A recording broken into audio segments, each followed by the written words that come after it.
नमस्कार दोस्तों। ज्योतिष चैनल लक्ष्मी सूत्रम एस्ट्रो में सभी एस्ट्रो फ्रेंड्स का बहुत बहुत स्वागत है। आप सभी को मेरा नमस्कार। दोस्तों, एक एस्ट्रोलॉजी में एक बहुत ही कॉम्प्लिकेटेड 3 सब्जेक्ट आते हैं जिनके बारे में हम बार बार बात करते हैं। जो लोग एस्ट्रोलॉजी प्रैक्टिस करते हैं या बिलीव करते हैं, दोनों के सामने 3 सवाल उठते हैं कि नीच और उच्च के ग्रह, अस्त या कंबस्टेड प्लैनेट, और तीसरा सवाल उठता है आपका रेट्रोगेशन या वक्री ग्रह का। और इनका समाधान आप जब ढूंढने जाओगे तो अलग अलग ज्योतिषी आपको अलग अलग समाधान देंगे और अलग अलग रीजन बताएंगे, और उनका सभी का इंटरप्रिटेशन यदि आप क्लासिक्स में भी देखोगे तो आपको अलग अलग मिलेगा। एक बहुत ही गहन अध्ययन और बहुत रिनाउंड ज्योतिष से जानकर मैंने यहाँ पर आपको कोशिश की है कि मैं इन सभी मिसकंसेप्शंस को दूर कर सकूं, अवधारणाओं को दूर कर सकूं और इनके बारे में आपको बता सकूं। जो लोग एस्ट्रोलॉजी प्रैक्टिस करते हैं वो भी इससे फायदा उठा सकते हैं, या जिन्होंने अपना चार्ट दिखाया और उन्हें कह दिया गया कि ये ग्रह आपका नीच का ग्रह है तो आपको कोई परेशानी है, तो मैं आज के वीडियो में बात करने वाला हूँ नीच के ग्रहों और उनके उपाय का। हमारा जो भी चार्ट है या कुंडली है, ये पूर्व जन्म कर्मों के बेस पर बनी होती है। हम किस वक्त पे पैदा होंगे, किस घर के अंदर पैदा होंगे, किस जगह पर पैदा होंगे, ये पहले से ही डिसाइडेड है। हमने पिछले जन्म में किस तरीके के कार्य किए हैं और उनके बेस पर हमारा सारा भविष्य डिसाइड होता है इस जन्म का।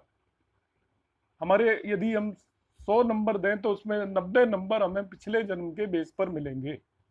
तो इस जन्म में हम क्या कर रहे हैं, उन कर्मों पर हमारी नियति केवल 10% ही बदलाव कर सकती है। 90% ऑलरेडी प्री डिसाइडेड है। कोई भी ग्रह नीच का होता है वो हमारे पूर्व जन्मों के कर्मों की वजह से नीच का होता है।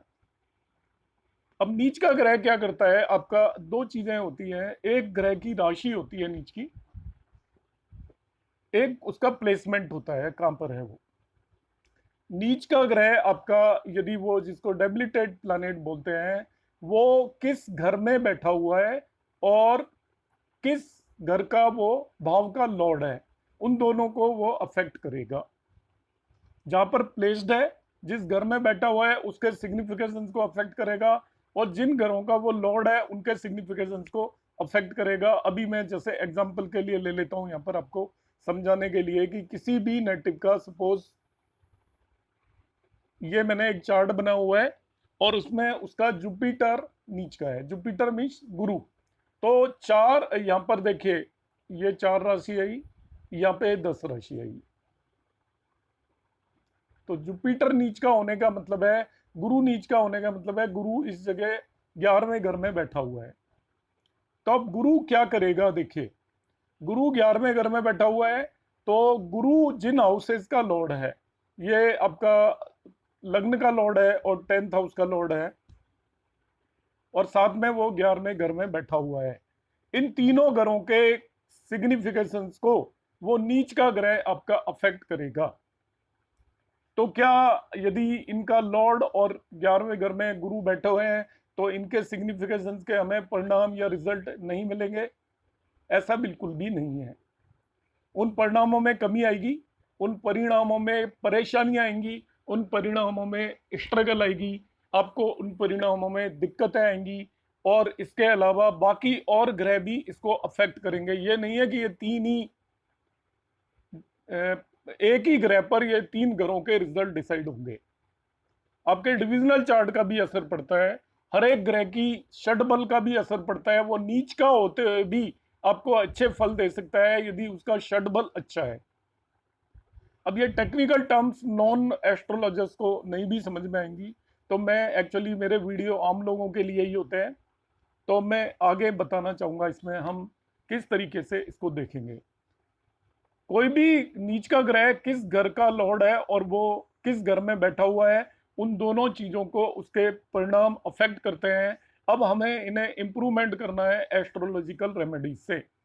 ईश्वर ने जो परेशानियां दी हैं उनके समाधान भी पैदा किए हैं, और एस्ट्रोलॉजी में भी सभी एस्ट्रोलॉजिकल समस्याओं के समाधान है।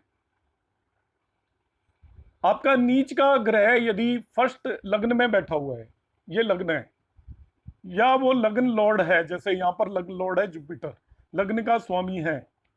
तो ऐसे नेटिव्स को, जिन लोगों की पर्सनैलिटी थोड़ा ढीली ढाली है, जिन लोगों को कोई शारीरिक बीमारियां हैं, देखने में उनके अंदर कॉन्फिडेंस नहीं है, या वो अपने आप को इंफीरियर समझते हैं, कमजोर समझते हैं, अपने आप में दुर्भावना लेके चलते हैं, हीन भावना लेके चलते हैं, ऐसे नेटिव्स की आप मदद कीजिए। आपके नीच के ग्रह के दुष्परिणाम काफी हद तक खत्म हो जाएंगे। अब हम बात करेंगे, यदि नीच का ग्रह दूसरे घर का स्वामी है या दूसरे घर में बैठा है, इन दिस हाउस इसका स्वामी हो या नीच का ग्रह इस घर में बैठा हो, ऐसे नेटिव को अपने परिवार का ध्यान रखना चाहिए। परिवार में जो लोग गरीब हैं, जिनको कष्ट है, खाने पीने की परेशानी है, उन लोगों की पूरी मदद करनी चाहिए।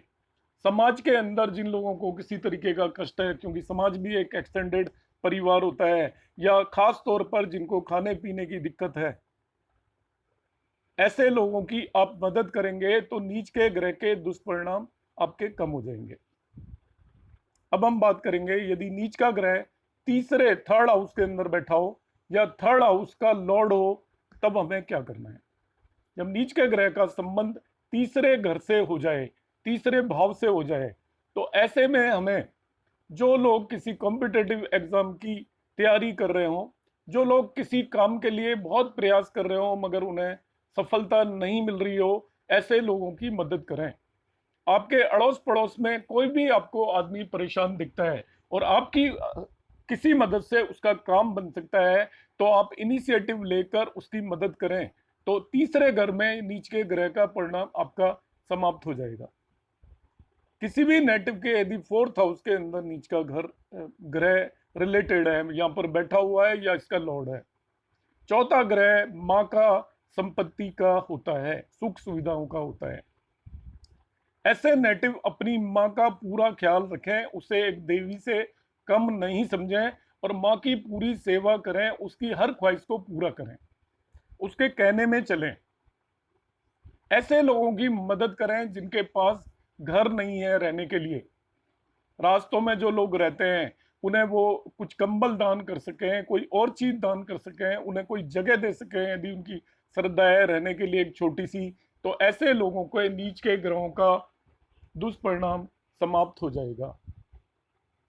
नेक्स्ट आता है, पांचवें घर के अंदर यदि उससे नीच का ग्रह संबंधित हो।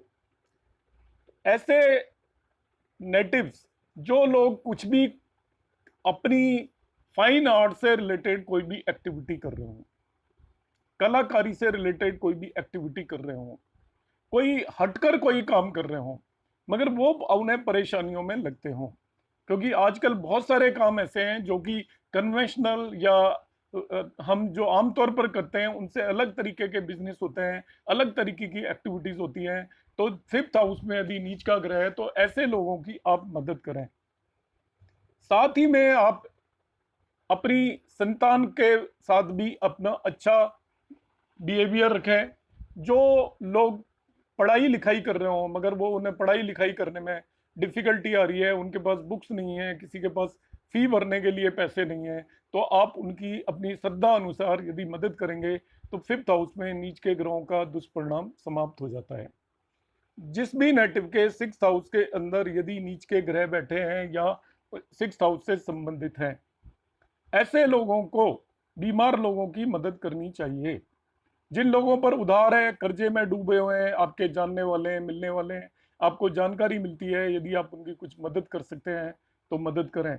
जिन लोगों पर कोर्ट केसेस चल रहे हैं, तो उनकी भी आप जिस तरीके की कोई सलाह देकर मदद कर सकते हैं, मदद करें, तो आपको सिक्स हाउस में नीच के ग्रह के खराब रिजल्ट आपके दूर हो जाएंगे।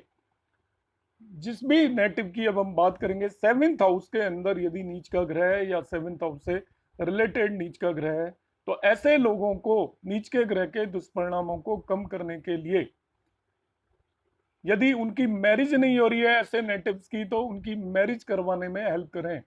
वो किसी पार्टनरशिप में है तो उनकी पार्टनरशिप में भी आप किसी तरीके की यदि मदद कर सकते हो तो वो करनी चाहिए।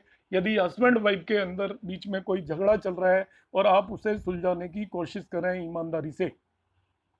इसी तरीके से आप यदि कहीं कोई बाहर जाना चाहता है, फॉरेन जाना चाहता है, तो उसकी आप किसी तरीके की मदद कर सकते हो तो वो मदद करें। तो 7th हाउस में नीच के ग्रहों के दुष्परिणाम से आप बच जाएंगे। इसी तरीके से किसी भी नेटिव के नीच के ग्रह का संबंध 8वें घर से है। ऐसे नेटिव्स, ऐसे लोग जो कि रिसर्च में लगे हुए हैं, किसी भी तरीके की रिसर्च में लगे हों।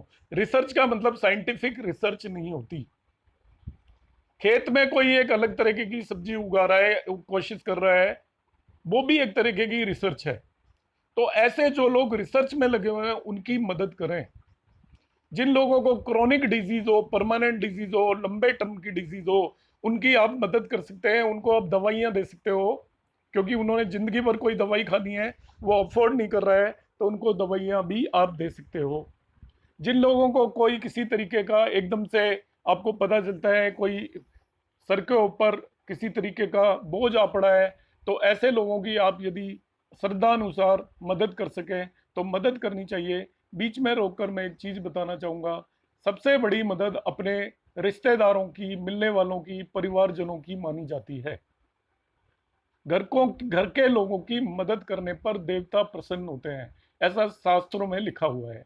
तो आपके परिवार के अंदर यदि कोई आपको पता चलता है किसी भी तरीके की परेशानी में है, तो ऐसे लोगों की मदद करने पर आपके सभी तरीके के कष्ट दूर होते हैं। अब मैं नवे घर के अंदर आ जाता हूं। तो जिनके नेटिव्स के 9th हाउस से नीच के ग्रहों का संबंध हो, उनको सलाह दी जाती है कि वो अपने पिता व गुरुजनों का सम्मान करें। जिन लोगों ने हायर एजुकेशन में जो ट्राई कर रहे हैं और उन्हें किसी तरीके की डिफिकल्टी हो रही है, जैसे आजकल एमएस वगैरह करने लोग यूएस जाते हैं, यूके जाते हैं, आप उनकी कोई मदद कर सकते हैं। वहाँ पर किसी तरीके की आपका कोई रिश्तेदार रहता है, उनकी वो हेल्प कर सकते हैं। आप कोई फाइनेंशियल हेल्प कर सकते हैं उनकी। धार्मिक स्थानों पर आप किसी तरह की मदद कर सकते हैं। कोई वृद्धाश्रम चला रहा है, वहाँ पर आप जाकर कोई दान दे सकते हैं। कोई आपका गुरुकुल चला रहे हैं, कोई मंदिर, मस्जिद, गिरजा अपने या गुरुद्वारे आपको लंगर लगाते हैं, तो आप लंगर में जाकर दान दे सकते हैं।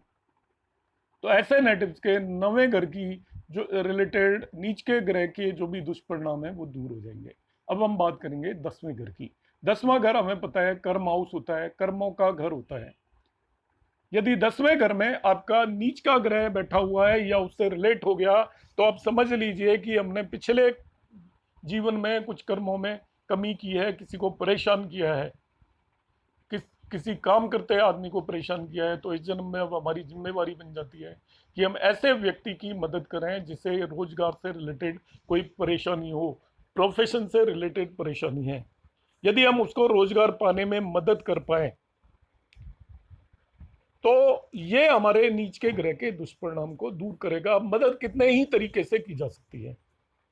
या आप कोई शॉप भी चला रहे हैं तो अपनी शॉप पे किसी, आपको पता है, और मैं पहले ही बता रहा हूं, ये सबसे ज्यादा आपको फल तभी मिलेगा जब अपने नजदीकी किसी रिश्तेदार को, अपने परिवार के किसी व्यक्ति की आप मदद करते हैं, तो वो सबसे बड़ी मदद मानी जाएगी। इसके बाद अपने आस पड़ोस के व्यक्ति की मदद करते हैं, फिर समाज के व्यक्ति की मदद करते हैं, तो वो मदद सबसे बड़ी मानी जाती है। इसके बाद हम बात करेंगे 11वें घर में। 11वें घर में नीच के ग्रह का असर यह होता है कि आपने पूर्व जन्म में किसी को भी लाभ पाने में परेशानी क्रिएट की है, तो अब आपको लाभ नहीं मिलेगा और लाभ और आय से संबंधित आपको परेशानियां आने वाली हैं। आप हार्ड वर्क करेंगे तभी भी परेशानियां आती रहेंगी, आपका पैसा कमाने का मन ही नहीं करेगा। तो ऐसे लोग दूसरे लोगों को लाभ कमाने में मदद करें, उनकी इनकम का सोर्स बनने की कोशिश करें। आप सोच समझकर ऐसे लोगों की मदद करने की कोशिश करें जिन्हें लाभ कमाने में प्रॉब्लम हो रही है। आपको लग रहा है कि कोई आदमी काफी मेहनत कर रहा है मगर फिर भी उसको नुकसान होता जा रहा है, और आपको लगता है कि आपकी मदद से उसका कुछ फायदा हो सकता है, तो आप जरूर ऐसा करें। और आपको ढूंढना पड़ेगा, यदि आपके 11th हाउस के अंदर यदि डेबिलिटेटेड प्लेनेट है, तो आपको एक खुद ढूंढना पड़ेगा कि हम ऐसे किसी रिश्तेदार या जानने वाले को ढूंढें जिसके कि 11th हाउस में डेबिलिटेड, जिसको की परेशानी है, जिससे कि 11th हाउस के अंदर डेबिलिटेड प्लेनेट का असर कम हो सके। 12वें घर में किसी भी नेटिव के यदि नीच का ग्रह बैठा हुआ है या 12वें ग्रह से संबंधित है, तो ऐसे लोग वृद्धाश्रम में जाकर दान कर सकते हैं। ऐसे लोग, जो लोग हॉस्पिटलाइज्ड हों या हॉस्पिटल में एडमिट हों या जिन्हें बार बार हॉस्पिटल जाना पड़ता है, उनकी वो जिस तरह की भी मदद कर सकें। इवन किसी कोई हॉस्पिटल जा रहा है, आप अपनी गाड़ी है आपके पास, उससे उसे हॉस्पिटल छोड़ देते हैं, उससे समाचार लेने चले जाते हैं, वहाँ आपकी कोई जानकारी है, आप उसकी और किसी तरीके की मदद कर देते हैं, तभी भी नीच के ग्रहों का असर कम हो जाता है। दोस्तों, मैंने आज ये कोशिश की है कि नीच के ग्रहों के विषय में जो भी भ्रांति है वो आपके दिमाग से दूर हो सके और इसके रेमेडीज आप कर सकें जो मैंने बताई हैं। ये सभी रेमेडीज आपकी, ये मान के चलिए, इनमें कोई भी ऐसी चीज़ नहीं है जो कि ऐसे ही बता दी गई है। ये बहुत ज़्यादा रिसर्च के बाद बताई गई है। तो आप अपने ऊपर इसे अप्लाई करें और अपने जो भी आप एस्ट्रोलॉजी यदि कर रहे हैं, जो भी लोग आते हैं, उन्हें बताएं, तो इसका ज़रूर फायदा होगा। आपको ये वीडियो कैसा लगा, कमेंट बॉक्स में ज़रूर कमेंट डालिएगा, जिससे कि आगे चल के मैं इसमें और भी कोई इम्प्रूवमेंट कर पाऊँ। सभी दोस्तों का एंड तक ये वीडियो देखने के लिए बहुत बहुत धन्यवाद।